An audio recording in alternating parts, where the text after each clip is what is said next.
అదే RTV app వార్తల్ని క్షణాల్లో చదివే అవకాశం ఉంటుంది. ఒక న్యూస్ పేపర్, ఒక టెలివిజన్ ఛానల్ మీ చేతుల్లో ఎప్పుడూ ఉంటాయి. నా కొడుకు మావోయిస్టులో పనిచేసి 14 సంవత్సరాలు ఏజ్ అవుడు వెళ్ళిపోయినాడు. 22 సంవత్సరాలు 3 సంవత్సరాలు ఎక్కడ ఉన్నాడో పోయినాడో అని అనుకున్నా, నాకు తెలియలేదు. ఇప్పటికైతే ఇప్పుడు 13 సంవత్సరాలు అవుతుంది.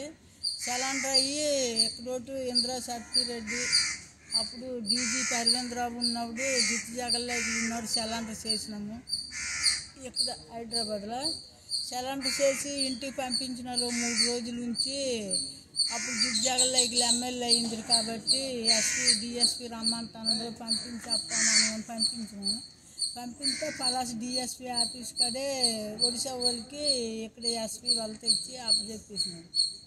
అప్పచెప్పేసి అక్కడోటి లక్ష్మీ సాగర్ సినిమా వాళ్ళు కాడ దొరికినాడని చెప్పేసి కేసులు ఒడిశాలో పెట్టేసి ఇన్ని రోజులు అయ్యింది. మరి తిరగతాను ఒడిశాకి వల్ల ఇప్పుడు సుప్రీంకోర్టులో వేసి ఉన్నాము. కాడ అనేది పడినది 13 సంవత్సరాలు అయింది. ఇప్పటికైనా 2 ప్రభుత్వాలు న్యాయం చేసి నాకు ఏమైనా నా కొడుకు నాకు అప్పచెప్తారని నేను కోరుకుంటాను. మావోయిస్టు వ్యవహారం వీళ్ళ అబ్బాయి అండి. ఆ రోజు ఆయన 2011 మేలో స్వచ్ఛందంగా సరెండర్ అయ్యారు.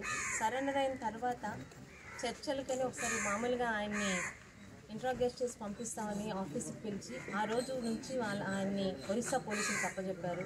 ఏమైందో తెలీదు. 13 సంవత్సరాలుగా ఆయన ఒరిస్సా పోలీస్ స్టేషన్లోనే మగ్గుతున్నారు. ఏ శిక్షకైనా మన భారతదేశంలోని రాజ్యాంగం ప్రకారం 14 సంవత్సరాల కన్నా ఎక్కువ ఉండదు. ఆ 14 సంవత్సరాల కన్నా నిండిపోతుంది. ఈరోజు పోలీస్ డిపార్ట్మెంట్ మీద మేమేమి అనడానికి లేదు, కానీ అతనికి ఎప్పుడు విడుదల చేయాలన్నా ఏదో కొత్త కేసులు పెడుతూ అతన్ని లోపలే ఉంచుతున్నారు.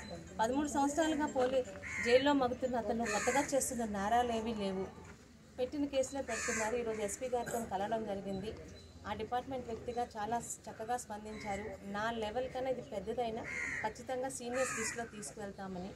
2014లోని నాన్నగారు ఎమ్మెల్యే అయినప్పుడు కూడా అప్పుడు సెక్రటరీ అనురాధ్ గారి ద్వారా inter state police officers meet కూడా చేయడం జరిగింది. కారణం అన్నది ఎవరికి తెలియట్లేదు, ఆ డిపార్ట్మెంట్కే తెలియాలి. అతన్ని మాత్రం బయటికి రానియకుండా ఉంచుతున్నారు. 14 సంవత్సరాలు నిండుతుంది. ఒక్కసారి మన ఎస్పీ గారి ద్వారా మళ్ళీ సీనియర్స్కి అది చెప్పగలిగితే అతను బయటకు వస్తాడు. నాకు ఆశతో ఆ తల్లికి హెల్ప్ చేయాలని మేము వచ్చాము. ఆయన బయటకు వస్తారని ఒక నమ్మకంతో ఉన్నాం. మరిన్ని వీడియోస్ కోసం ఛానల్ ని సబ్స్క్రైబ్ చేయండి. లేటెస్ట్ అప్డేట్స్ కోసం వాట్సాప్ ఛానల్ ని ఫాలో చేయండి. అండ్ లింక్ డిస్క్రిప్షన్ లో ఉంది.